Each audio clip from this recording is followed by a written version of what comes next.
today I wanted to share with you my review of this book, The Natural Soap Making Book for Beginners.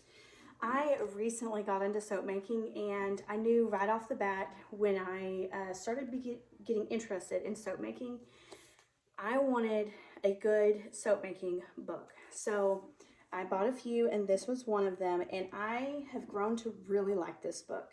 I read quite a bit of it, going over the process of soap making and even like picking out your own scents.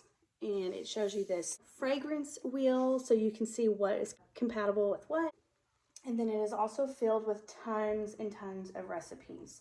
I've actually made a couple and I wanted to share them with you. They are almost done curing. I'm so excited to use them. I made the Bastille soap, which is this one right here. It is a softer soap. It's definitely hardened up though. It's not near as soft as it used to be. And then this one is a tallow-based soap, and I altered the recipe a little bit just because of what I had on hand.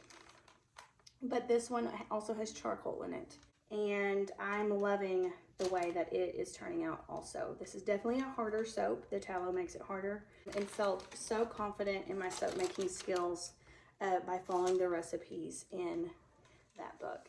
I highly recommend this for anyone that's wanting to get into soap making and know all the things about it. And even like if you've been soap making for a while, like it's neat to see other people, like how they process soap. 10 out of 10 recommend.